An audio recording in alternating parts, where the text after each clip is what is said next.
అధికారం ఉందన్న అండతో మొన్నటి వరకు రెచ్చిపోయారు వైసీపీ నేతలు. ఇతర పార్టీల నేతలపై విరుచుకుపడుతూ వారిని తీవ్ర మనోవేదనకు గురిచేశారు. అయితే అప్పుడు అహంకారంతో విర్రవీగిన వాళ్ల సీన్ ఇప్పుడు రివర్స్ అవుతోంది. ఈ క్రమంలోనే వైసీపీ ఎమ్మెల్సీ దువ్వాడ శ్రీనివాస్ వ్యవహారం ఇప్పుడు రచ్చరచ్చ అవుతోంది. అధికారంలో ఉండగా డిప్యూటీ సీఎం పవన్ కళ్యాణ్ పై అనుచిత వ్యాఖ్యలు చేశారు దువ్వాడ. ఆయన వ్యక్తిగత జీవితం మీద తీవ్ర వ్యాఖ్యలే చేశారు.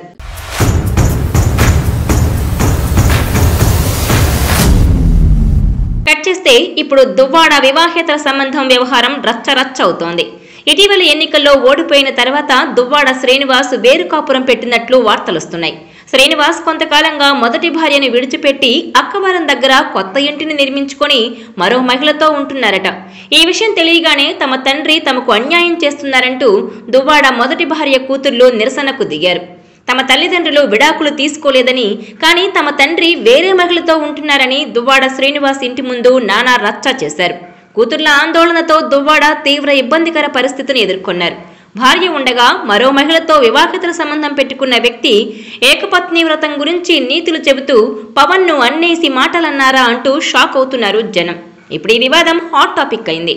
మొన్నటి వరకు డిప్యూటీ సీఎం పవన్ కళ్యాణ్ పై వ్యక్తిగత విమర్శలు చేసిన దువ్వాడపై ఇప్పుడు సొంత కూతుర్లే నిరసనకు దిగడంతో పవన్ ఫ్యాన్స్ ట్రోల్స్ చేస్తున్నారు. ఇప్పటికే ఆయన కుమార్తెల నిరసనలతో చిక్కుల్లో పడ్డ దువ్వాడ ఇప్పుడు మరో వ్యవహారంతో ఆయనే తెరపైకొచ్చారు. తన దగ్గర తుపాకీ ఉంది, దానికి లైసెన్స్ ఇవ్వాలంటూ దువ్వాడ శ్రీనివాస్ పోలీసులను ఆశ్రయించారు. వాస్తవానికి తుపాకీ కోసం దరఖాస్తు చేస్తారు తప్ప తుపాకీ ఉంది లైసెన్స్ ఇవ్వమని ఎవరూ అడగకూడదు కూడా. కానీ ఎమ్మెల్సీ దువ్వాడ శ్రీనివాస్ మాత్రం తనకు తుపాకీ లైసెన్స్ మంజూరు చేయాలని కోరుతూ శ్రీకాకుళం జిల్లా ఎస్పీ మహేందర్ రెడ్డికి తాజాగా దరఖాస్తు చేసుకున్నారు.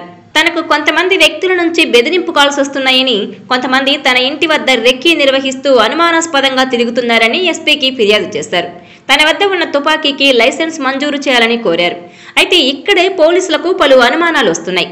ఆయన దరఖాస్తును పక్కన పెట్టి వారి అనుమానాలు తీర్చుకునే పనిలో పడినట్టు తెలుస్తోంది. అసలు తుపాకీ ఎక్కడి నుంచి వచ్చింది, ఎప్పుడు వచ్చింది, దీనికి ముందుగానే లైసెన్స్ ఎందుకు తీసుకోలేదు వంటి 1,00,000 ప్రశ్నలు సంధిస్తున్నట్టు సమాచారం. దీంతో వారి ప్రశ్నలకు దువ్వాడ సరైన సమాధానం కనుక చెప్పకపోతే మొత్తానికే పూర్తిగా పుట్టి మునగడం ఖాయమని అంటున్నారు పరిశీలకులు. ఎదురు కేసు పెట్టే అవకాశం ఉంది.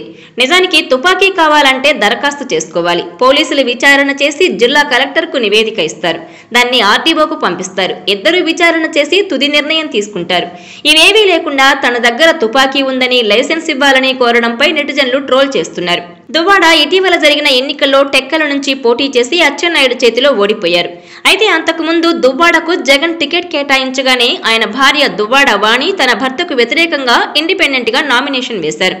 అయితే వైవి సుబ్బారెడ్డితో పాటు ఇతర నేతలు వాణితో మాట్లాడి నామినేషన్ విత్డ్రా చేసుకునేలా చేశారు. తాజాగా ఇప్పుడు ఈ వివాదంతో పీకల్లోతు కష్టాల్లో పడ్డారు దువ్వాడ శ్రీనివాస్.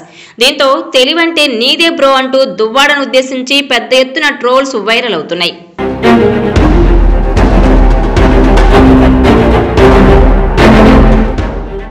ఈ వీడియో మీకు నచ్చినట్లయితే please share, like and subscribe R24 Telugu.